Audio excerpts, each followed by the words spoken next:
tardes. Bueno, bienvenidos una vez más aquí a la sesión general del Instituto Nacional de Perinatología. Agradecemos el espacio. Sí, el día de hoy vamos a tener el tema como tema hemorragia obstétrica, la utilidad de las pruebas viscoelásticas en la hemorragia posparto. Bien, buenas tardes, bienvenidos a la sesión del día de hoy. Vamos a presentar lo que se llama hemorragia posparto, la utilidad de las pruebas viscoelásticas y la tecnología que tenemos en esta institución. Para esto tenemos la presentación de la doctora Michelle Estrada Montalvo Aguilar. Ella es médico especialista en medicina del enfermo en estado crítico. También es especialista en medicina de urgencias y es residente del curso de alta especialidad en medicina crítica en obstetricia de esta institución. Ella nos va a compartir algunas actualidades con respecto a la utilidad y aplicación de la tecnología que tenemos disponible aquí en el instituto. También nos va a hablar de el estatus de la hemorragia obstétrica aquí, y un servidor les voy a compartir la introducción y algunos conceptos fisiopatológicos de lo que es la hemorragia obstétrica. Bien, entonces, la definición que tenemos es que la hemorragia posparto es una pérdida sanguínea de 500 mililitros que es posterior durante el parto o 24 horas después o 1 litro después de la cesárea. Esta es una definición de la Organización Mundial de la Salud que ha tenido algunos cambios o ha habido algunas definiciones en donde ya empiezan a dejar atrás este concepto y ya lo empiezan a enfocar como un volumen acumulado de igual o más de un litro, con una evolución clínica en donde tengamos síntomas de hipovolemia, considerando el flujo que tiene el útero, que va de 600 mililitros por minuto a una presión de 60 milímetros de mercurio. Considerando esta cantidad, entonces tenemos que considerar que un retraso fisiológico en la tensión es peligroso, de tal suerte que, considerando las estadísticas, la historia, se considera que de manera global 275,000 muertes, que representan el 34%. 10 muertes por hora es lo que se considera. Y en México el 32.6 por 100,000 nacimientos. Este es un fenómeno o un problema que se puede evitar. Considerando que el útero recibe el 10% del flujo sanguíneo, entonces, y que además lo recibe a una presión considerable, entonces tenemos que valorar el tiempo de atención y de identificación de este tipo de problemas. La incidencia de la hemorragia posparto tiene tiempo que se han considerado las 4T.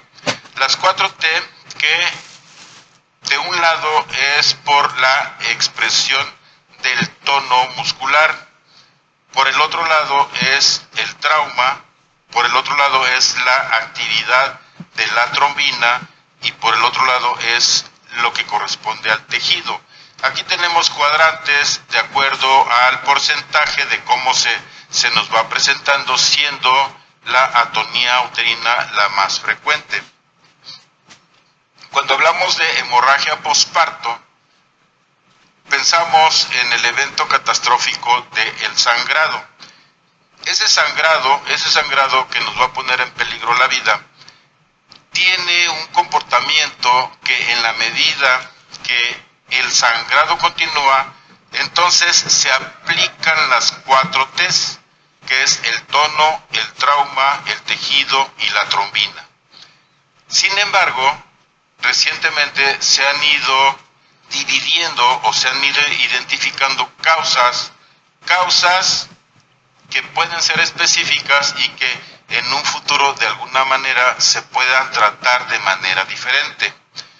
Por ejemplo, en la coagulopatía obstétrica aguda, el ejemplo primordial de esto es el desprendimiento de placenta o la embolia de líquido amniótico, en donde la coagulopatía implica de manera súbita, de manera inmediata, estas 4 T, y de aquí que surja la necesidad de dividir precisamente para poder tomar decisiones terapéuticas oportunas. Porque cuando hablamos de coagulopatía inducida por trauma, estamos hablando de lo que corresponde al endotelio. Cuando hablamos de coagulopatía obstétrica aguda, sí, estamos hablando de compromiso de los factores de la fibrinolisis. Entonces, la idea es identificar alguna especificidad al respecto, como es la endoteliopatía o la depresión del factor 5 y factor 8 o la disfibrinolisis que se encuentra de manera abrupta en las coagulopatías o en las que son inducidas por trauma. La hemorragia posparto, ¿sí?, que vemos continuamente en este y en otros hospitales, entonces nos olvidamos de todo lo demás, ¿sí? Porque también debemos de considerar que hay un consumo, puede haber una dilución, puede haber una actividad endotelial, puede haber de fondo un proceso inflamatorio o que haya una actividad del sistema inmunológico. Cuando estas características están presentes, entonces las podemos identificar, ya hoy en día podemos sospechar de ellas y entonces tomar una conducta más apropiada, ¿sí? ¿Por qué? Porque las alteraciones hemostáticas que están sufriendo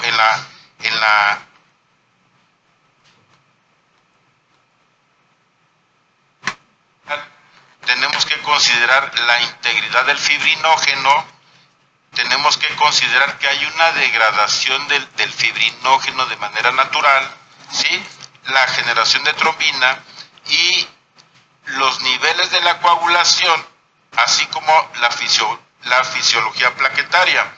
Todo esto cambia desde el día 7 de la implantación. Del día 7, que es cuando se echa a andar toda la maquinaria hemostática, eso lo conocemos, eso está bien demostrado. Entonces, toda esa maquinaria hemostática más la ganancia de volumen, entonces nos da un comportamiento hemostático que lo tenemos que ir siguiendo. Esto va a cambiar y esas alteraciones hemostáticas pueden seguir un curso diferente. Ese curso diferente es el que nos puede orientar, sobre todo cuando ya tenemos la hemorragia enfrente, podemos ir sospechando si se trata de una coagulopatía obstétrica aguda, si se trata de algo inducido por trauma o si se trata por consumo, dilución u otro origen.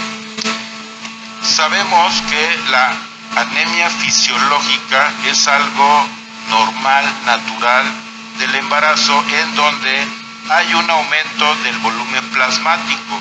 Ese aumento del volumen plasmático, sí, algunos autores consideran que puede haber una ganancia de hasta el 50%, que corresponde a 1 litro, de 1 litro a 1,5 litros, y que este cambio nos va a dar algunas modificaciones en los indicadores eritroides. Para poder identificar si estamos ante algo meramente fisiológico, tenemos que conocer la organización estructural del eritrocito, pensar en la anemia fisiológica como algo meramente natural o protector. Entonces, tenemos que conocer la geometría del eritrocito, tenemos que conocer la viscosidad citoplasmática y la deformidad. Esto es que conozcamos un poco más al eritrocito. ¿Por qué? Porque en ningún lado se considera y se toma en cuenta el volumen corpuscular. El volumen corpuscular es finalmente el tamaño del eritrocito, y el tamaño nos habla de alguna forma de alguna deficiencia. Una de ellas es la deficiencia de hierro.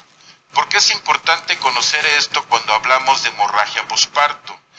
Es importante porque las anemias gestacionales o la anemia gestacional, ¿sí?, del 18, 20 o 40% o hasta 40%, ¿sí?, se considera que tienen problemas de deficiencia.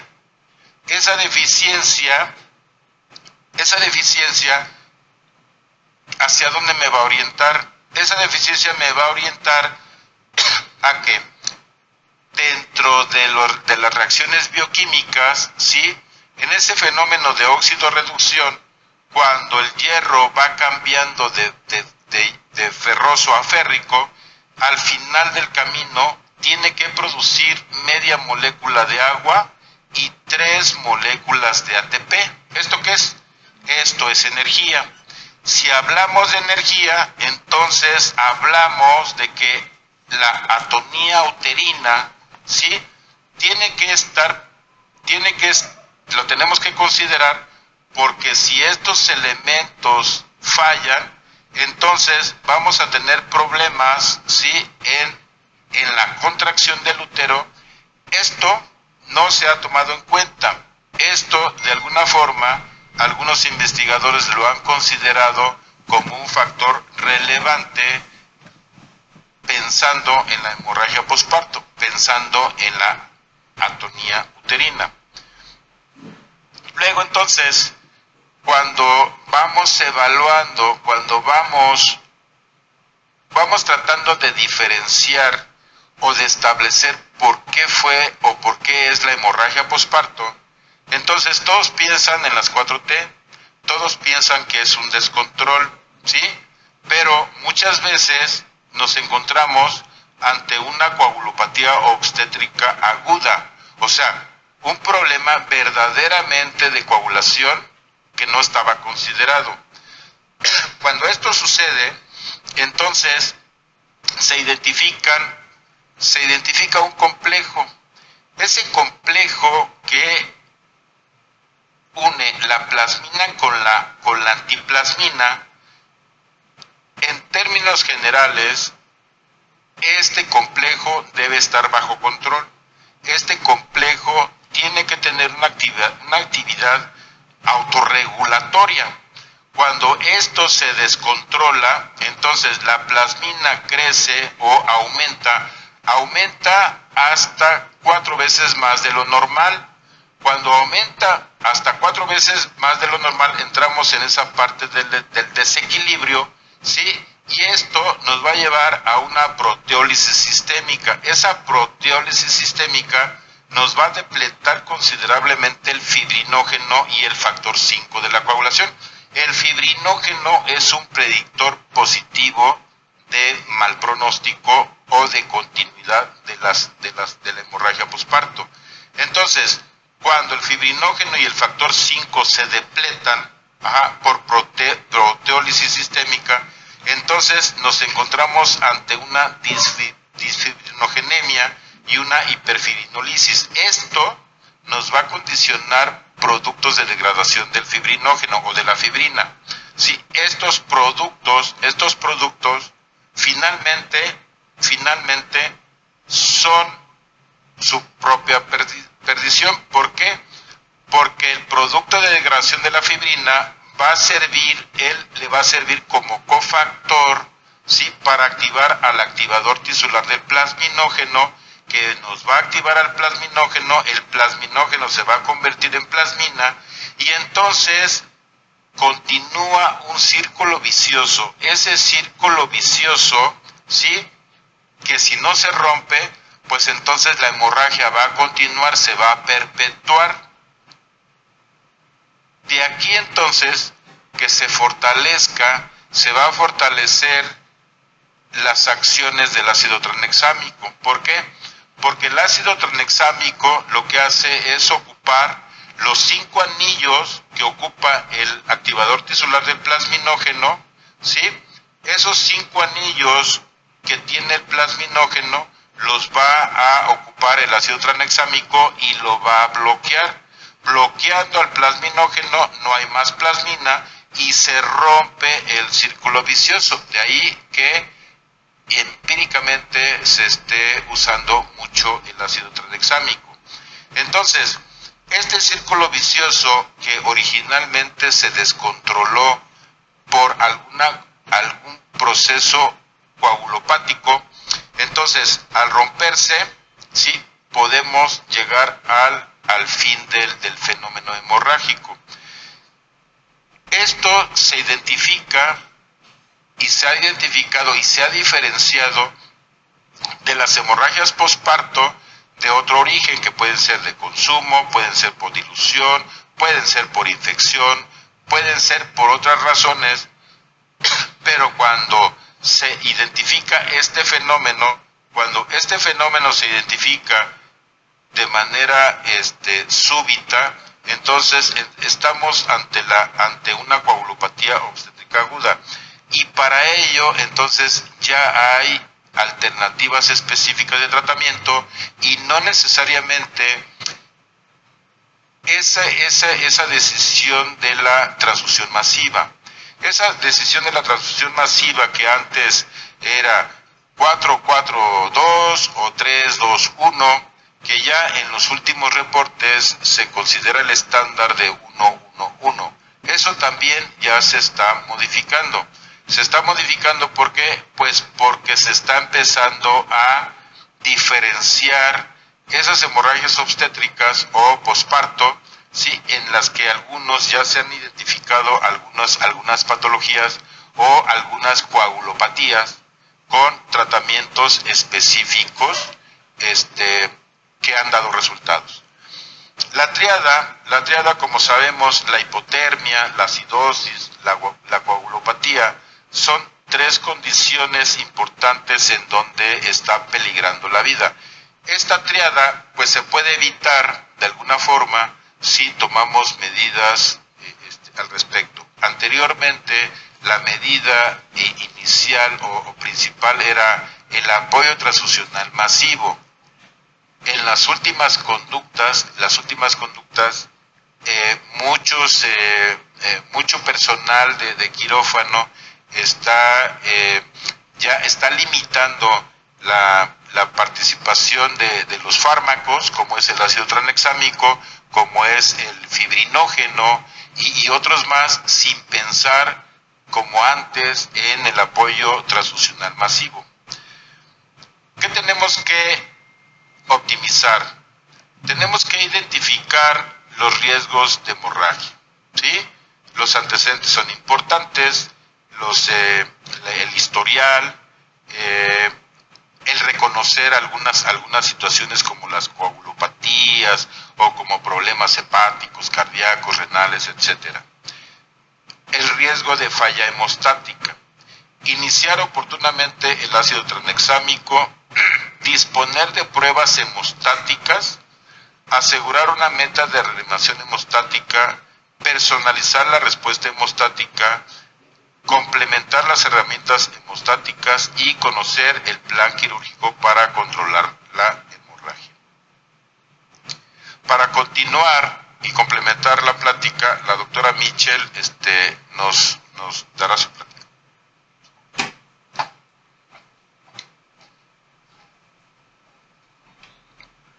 Bueno, siguiendo hablando del tema, nosotros debemos de tener acciones. ¿Y cuál va a ser una de las acciones importantes? Va a ser que en una hemorragia obstétrica masiva, esperar 45 minutos para toma de una decisión hemostática no es una medicina clínica, sino es un mayor riesgo de complicaciones, aumento de los ingresos a las unidades de cuidados intensivos y evidentemente con ello va a aumentar la morbilidad materna de forma extrema. Es por eso que nosotros hacemos hincapié a que si tomamos acciones de manera oportuna, esto puede cambiar, hablando acerca de las pruebas viscoelásticas. Bueno, de acuerdo a la Organización Mundial de la Salud, nosotros tenemos un paquete de acciones que se llama el paquete EMOTI. ¿Qué hace este paquete de acuerdo a la organización? Bueno, es un paquete el cual habla acerca de acciones que nosotros debemos implementar en nuestra paciente con una hemorragia posparto, en el cual nos habla de acuerdo al acrónimo que es utilizado en una detección temprana, en el caso del masaje uterino que se le puede dar a la paciente, en la presencia de otorgar drogas oxitóxicas o uterotónicos, en este caso, la administración que habla acerca del ácido tranexámico, la administración de fluidos y la escalación a la examinación. O sea, si nosotros identificamos cuál es el tipo de hemorragia o por qué viene la hemorragia, si es anatómico o es parte de la coagulopatía que se está presentando, nosotros debemos de dar acciones para que esto cese. Y este paquete que promueve la Organización Mundial de la Salud lo que hace es implementar las acciones de forma simultánea. No quiere decir que se va trabajando una por una de las letras del acrónimo, no. Lo que quiere decir es que van todas en conjunto de acuerdo a la toma de decisiones que vaya haciendo el médico que encabeza la reanimación de ese tipo de pacientes. El objetivo que nosotros perseguimos con esta plática es revisar la teoría de las curvas viscoelásticas, además de fundamentar con evidencia científica por qué la transición de la terapia transfuncional de forma empírica, la cual se venía haciendo desde hace muchos años, hacia ahora actualmente una estrategia hemostática guiada por objetivos. Esta va a ser nuestra principal herramienta para disminuir los riesgos de transfusión masiva y complicaciones transfuncionales. Tenemos que identificar de forma primordial factores de riesgo y esto los vamos a establecer como un semáforo. En verde obviamente vamos a tener a las pacientes de bajo riesgo. Estas pacientes de bajo riesgo van a mostrar una acción simultánea de sangre disponible.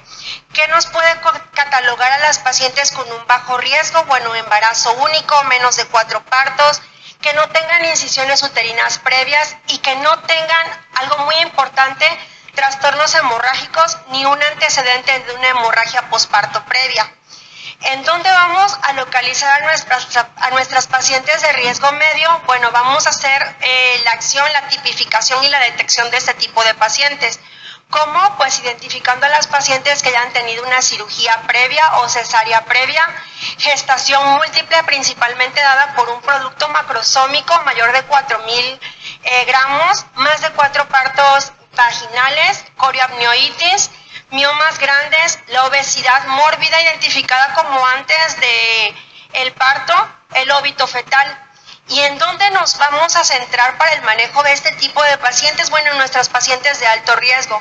Ojo, no quiere decir que las pacientes de bajo riesgo, de riesgo medio, no sean importantes. Sin embargo, las pacientes que van a merecer un poco más de nuestra atención y esfuerzo son las pacientes de alto riesgo. En estas pacientes, la acción que vamos a implementar con ellas es pruebas cruzadas y mínimo 2 unidades de rescate. En este tipo de clasificación encontramos a las pacientes con placenta previa o de inserción baja, que tengan sospecha de espectro de placenta creta, que tengan un recuento plaquetario menor de 100.000 o que tengan un sangrado activo al ingreso o una coagulopatía que ya es conocida y ya es tratable previamente por el servicio de hematología en este caso. Nosotros tenemos que categorizar a la hemorragia. Si nosotros conocemos nuestros grados de hemorragia como los grados de hemorragias dados en el choque hipovolémico, vamos a identificar 4 grados importantes, que es el grado 1, el grado 2, el grado 3, el grado 4.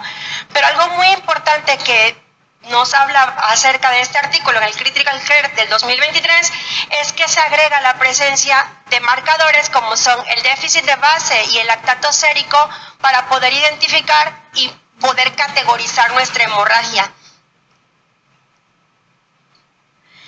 Bueno, las pruebas viscoelásticas. El laboratorio tradicional, el que tenemos nosotros al alcance de nuestra mano día a día, nos da una fotografía del pasado. El tromboelastograma nos va a dar un video en vivo de la hemostasia del paciente actualmente. De las pruebas viscoelásticas que nosotros tenemos aquí en el instituto, bueno, nosotros hacemos referencia al tromboelastógrafo. También otra de las pruebas viscoelásticas que conocemos es la tromboelastometría rotacional, conocida también como ROTE. Estas pruebas viscoelásticas, los que nos hablan es acerca de un umbral de seguridad. En obstetricia, un nivel de fibrinógeno menor de 200 miligramos sobre decilitro va a prender nuestras alarmas rojas en nuestra paciente y todos debemos actuar de forma inmediata. Solo el TEC y el ROTEN te dirán en tan solo 10 minutos si cruzaste este umbral y nuestra paciente tiene que ser intervenida, ya sea volver a pasar a quirófano o yugular el sangrado que tenga con medicamentos en este caso. Bueno, en un embarazo nosotros tenemos que tener en cuenta, de acuerdo a esta curva que muestra el tromboelastógrafo, que es como la que van ustedes a visualizar, dos partes importantes. Vamos a ver la onda en la parte de afuera, es acerca de un embarazo a término. Y en la parte de adentro nosotros vamos a estar localizado a un embarazo no gestante. Lo que nosotros tenemos que identificar principalmente que en un embarazo no gestante los tiempos van a estar acortados. Esto marcado principalmente porque ya sabemos que hay un estado protrombótico. El fibrinógeno basal elevado. Este es gran aumento de la amplitud máxima. Aquí vemos cómo la amplitud máxima cambia y va a haber un aumento de esto. Y en el tercer punto, la fibrinólisis va a estar disminuida. ¿Esto por qué va a pasar? Porque esta va a actuar como un amortiguador fisiológico. Entonces, como un anuncio importante o bandera roja, va a haber dos efectos importantes. Uno va a ser el efecto acantilado. Lo que va a ser el efecto acantilado va a ser que va a mostrar una hipercoagulabilidad enmascarada. El sangrado inicial, al agotarse el exceso fisiológico que ya tiene, va a hacer que se precipite una caída abrupta, principalmente del fibrinógeno. Y va a haber mayor riesgo de hemodilución. Esto, al administrar plasma fresco congelado, el estándar va a ser que diluya el fibrinógeno de la paciente y principalmente en una paciente obstétrica. El TEC contra el ROTEN. Ambos van a evaluar la coagulación global en la sangre total en un tiempo real, como habíamos dicho anteriormente, en un tiempo de 10 minutos. ¿Qué va a evaluar? Bueno, van a evaluar 4 puntos importantes, que va a ser el inicio de la coagulación, la formación del coágulo, la fuerza del coágulo y la fibrinólisis.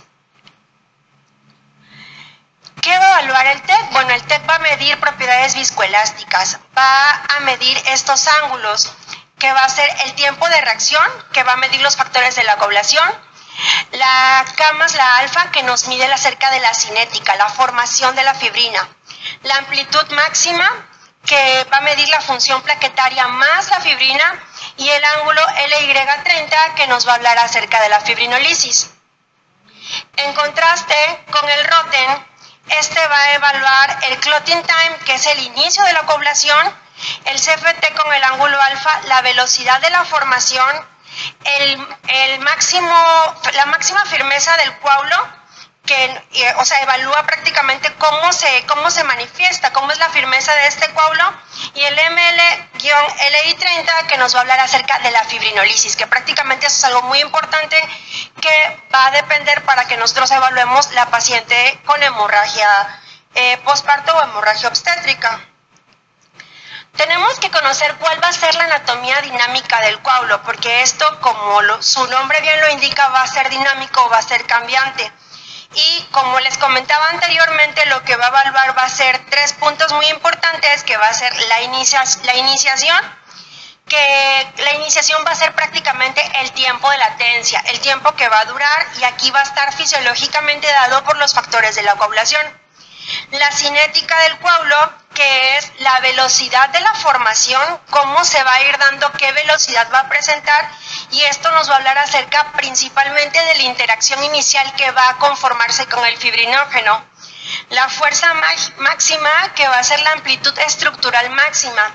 Fisiológicamente esto va a estar dado en un porcentaje de 80% plaquetas y 20% fibrinógeno.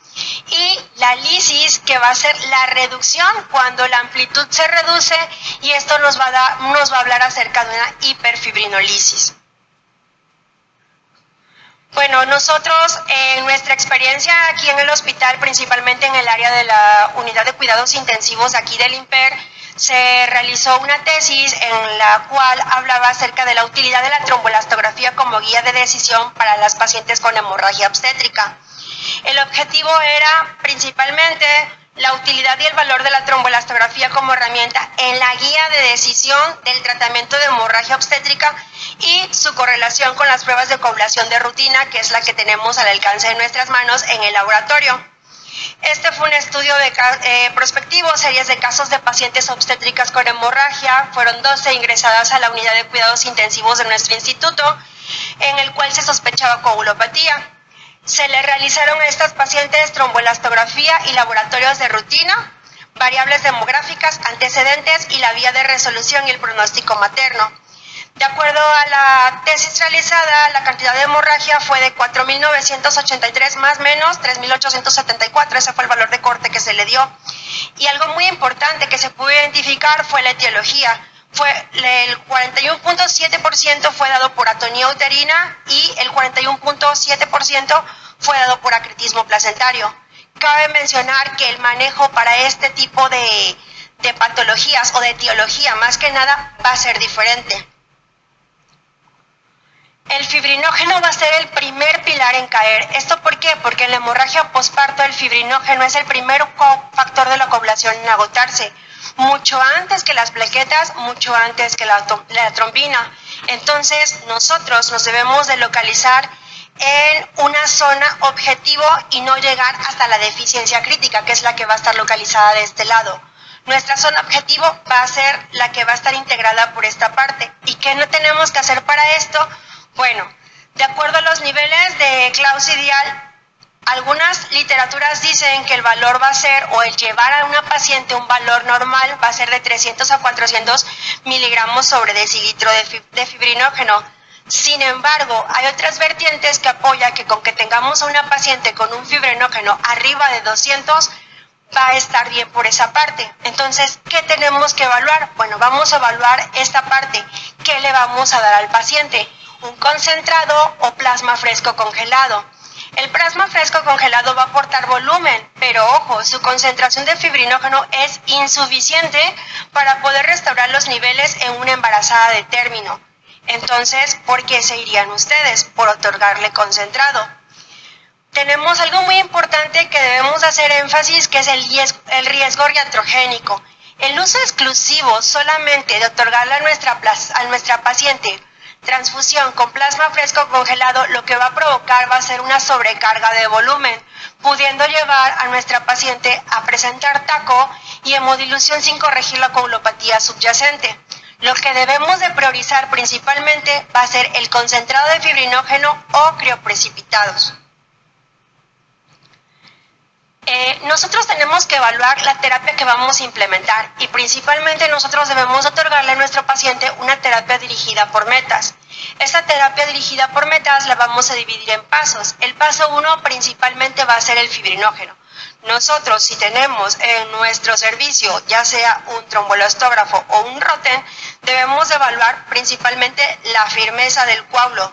De acuerdo a cómo sea esta firmeza evaluada por la onda de amplitud, si cae en que sea menor de 11 milímetros, nosotros tenemos la obligación de administrar a nuestro paciente concentrado de fibrinógeno o crioprecipitados. Si al evaluar la fuerza del coágulo en el paso 2, que sería el paso de iniciación, Se evalúa también el tiempo y si el tiempo es mayor de 90 segundos y el fibrinógeno se encuentra corregido, podremos administrar en nuestra paciente plasma fresco congelado a razón de 15 mililitros por kilogramos. Y por último, si al evaluar el tiempo ya tenemos los segundos de la evaluación, pasamos a evaluar la firmeza de nuestro coágulo y vamos al paso 3, que sería plaquetas. Si este es bajo, pero tenemos un 15 normal, vamos a administrar un pool de plaquetas. Pero algo muy importante, esta terapia dirigida por metas es una terapia dirigida por pasos e individualizada en cada tipo de pacientes, ya que no todas las embarazadas o todas las que presentan hemorragia posparto, unas son iguales y otras ya tienen patología subyacente de fondo. Hay algo muy importante que sería el caso especial del uso del ácido tranexámico. Esto va a ser completamente un protocolo independiente al uso de la administración de fibrinógeno. ¿Por qué? Porque nosotros, la administración del ácido tranexámico en nuestros pacientes tiene unas indicaciones precisas y otra no debe esperar los resultados del trazo viscoelástico. Esto es algo muy importante, aunque sabemos que el tiempo de respuesta de una trombolastografía es de 10 minutos, esto no quiere decir que debemos de considerar esperar esos 10 minutos para poder otorgar el ácido tranexámico en nuestras pacientes. Tenemos una ventana crítica. Esta ventana crítica ha dado el par de aguas, tanto en los estudios Woman como el CRASH 2, en el cual nos dice que debe de administrarse dentro de las primeras 3 horas de iniciada la hemorragia para reducir la mortalidad, principalmente en la mortalidad materna. Y la dosis universal es una dosis temprana de 1 gramo intravenoso.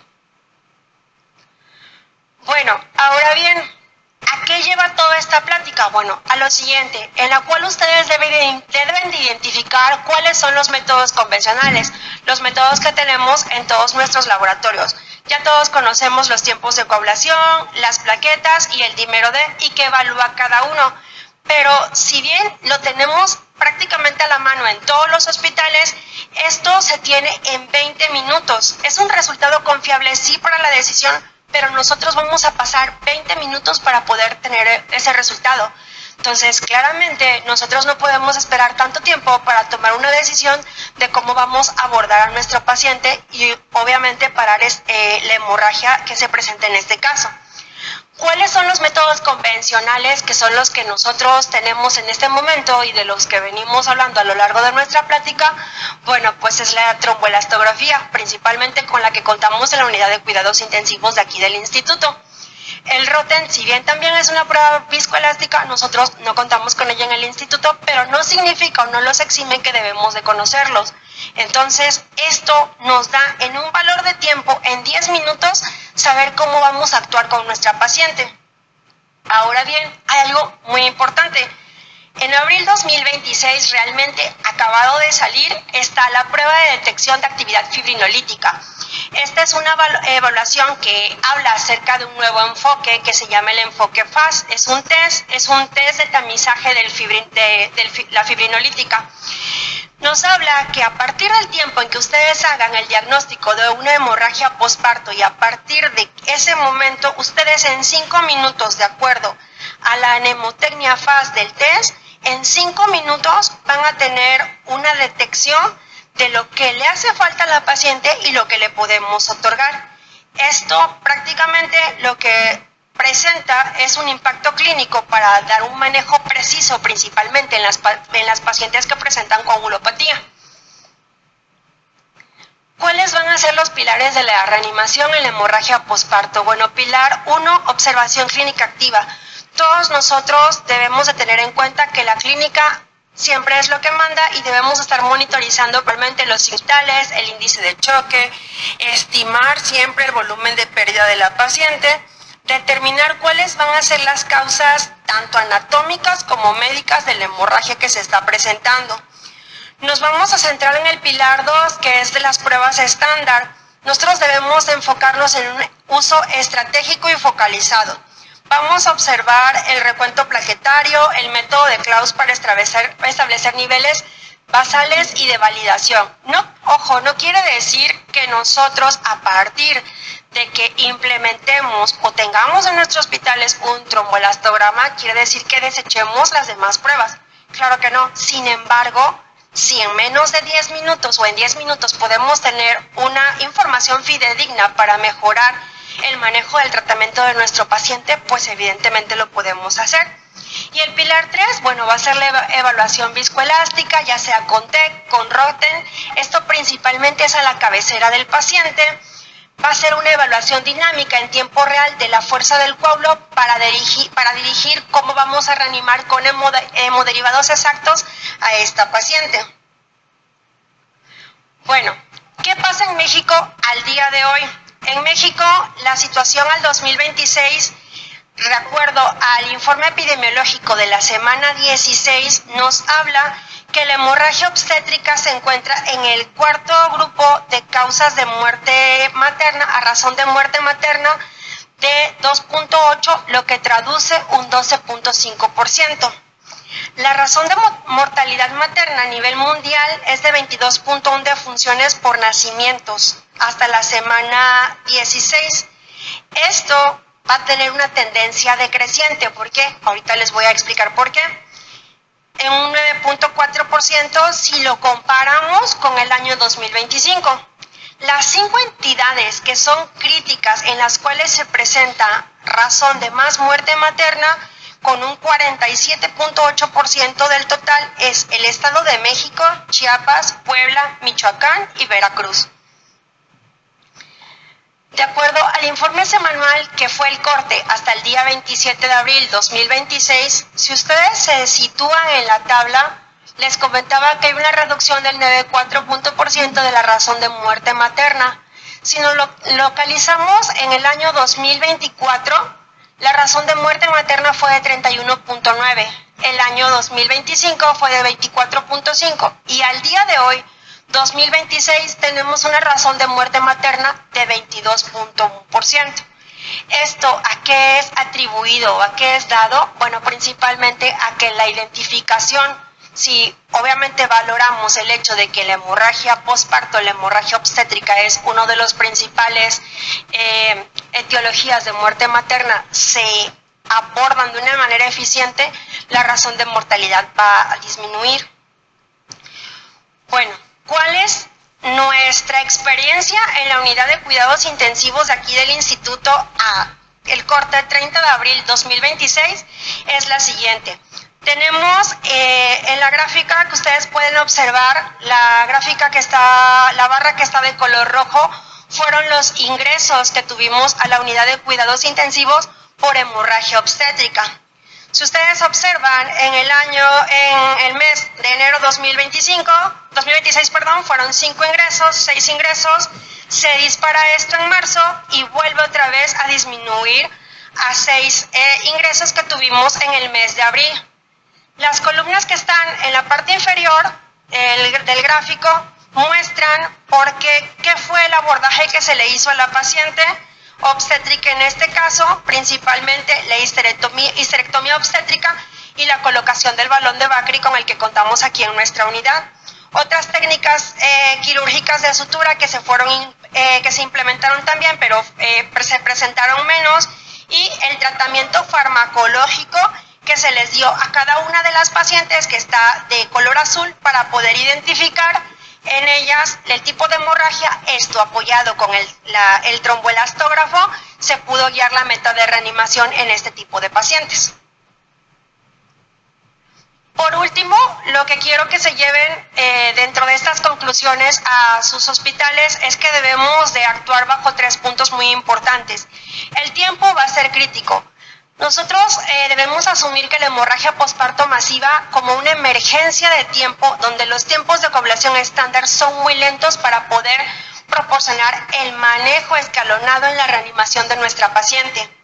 La prioridad siempre debe de ser el fibrinógeno. Tratar la deficiencia de fibrinógeno agresivamente como el primer eslabón crítico para la supervivencia debe de ser de suma importancia y debe de ser el cambio de paradigma actualmente para las mejoras en la atención de la paciente con hemorragia obstétrica. Y debemos de fenotipicar en tiempo real. ¿Qué es esto? Bueno, que debemos hacer una transición definitiva de terapias de talla única como las que se tenía anteriormente, como son los métodos convencionales, a intervenciones precisas guiadas por el tromboelastógrafo y el ROTEM. Muchas gracias.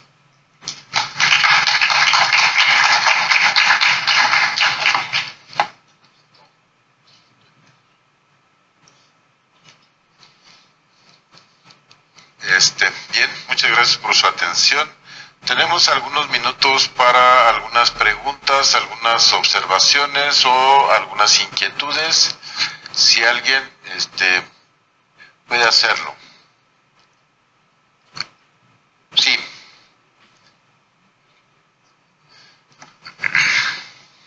Gracias.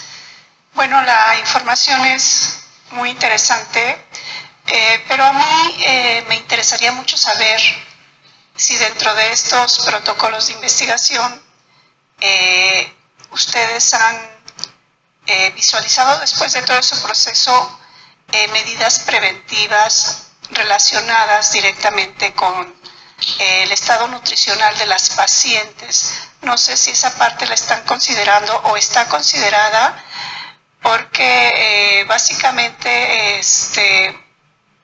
pues está muy bien, pero a mí me interesaría mucho la parte preventiva nutricional.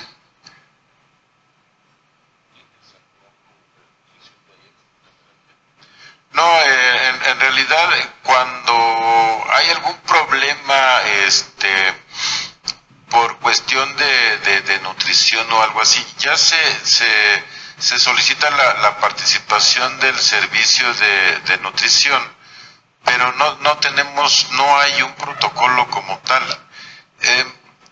Hay muchas cosas y muchas observaciones o inquietudes, no solo de la nutrición, sino de otras cosas que no estaban contempladas antes, como por ejemplo, hace un año, un investigador en Estados Unidos consideró que las anemias carenciales tenían mucho que ver en este desenlace hemorrágico. Y obviamente si hablamos de lo carencial, pues tiene mucho que ver con lo nutricional, ¿verdad?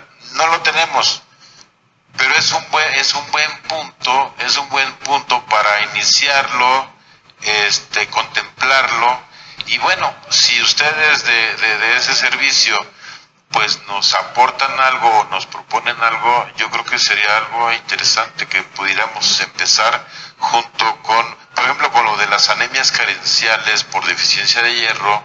Ya lo estamos contemplando desde hace algunos años. Si de la parte nutricional ustedes nos proponen algo o nos sentamos a platicar, yo creo que podríamos hacer algo importante. Muchas gracias. ¿Alguien más? ¿Preguntas, dudas, inquietudes, observaciones, críticas?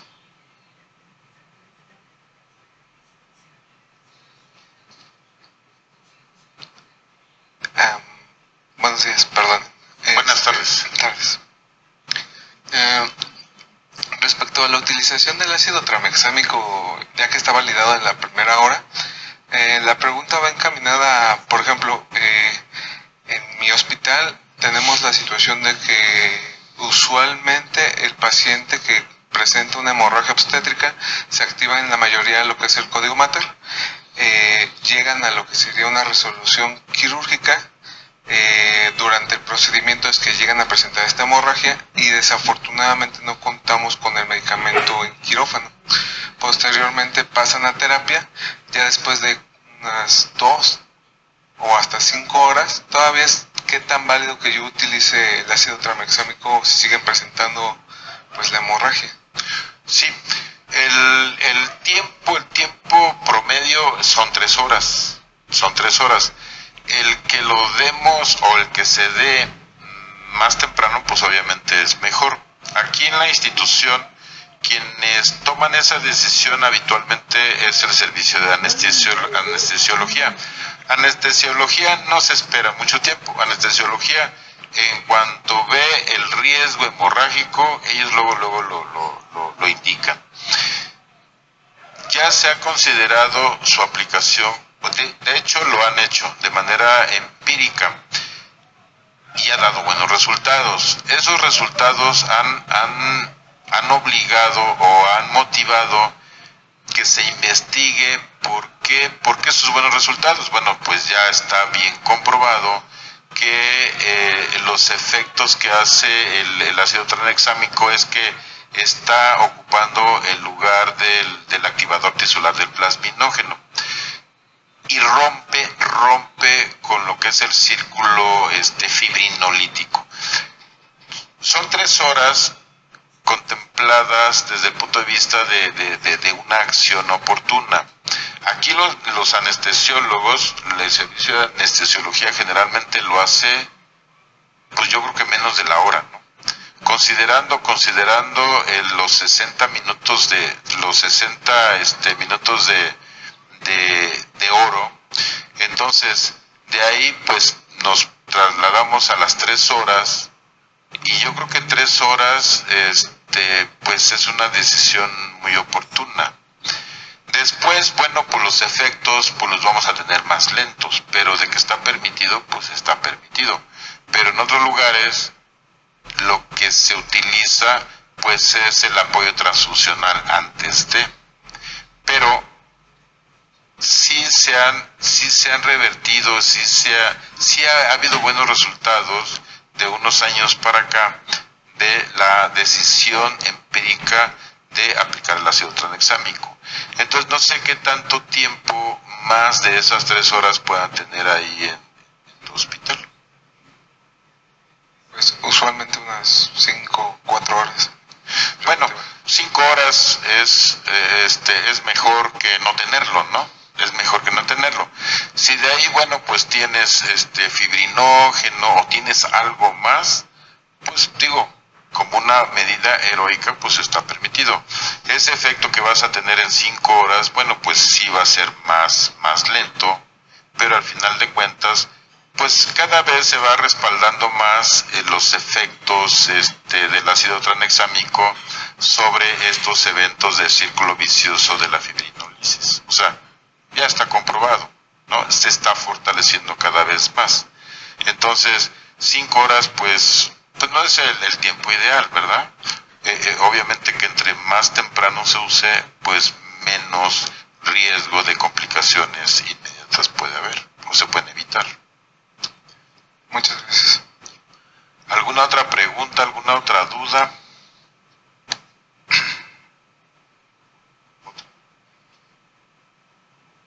Bueno, y ahora que han estado utilizando lo que serían pruebas que dan un seguimiento a la coagulación en menor tiempo respecto a las pruebas convencionales, ¿han visto una mejoría en lo que sería la utilización de la terapia de transfusión o una correlación entre ellas? Sí, claro, por supuesto. ¿Cuánto tiempo tiene la institución? Digo, no soy yo el protagonista, en realidad es todo el equipo de terapia intensiva, los quirúrgicos, el servicio de anestesiología.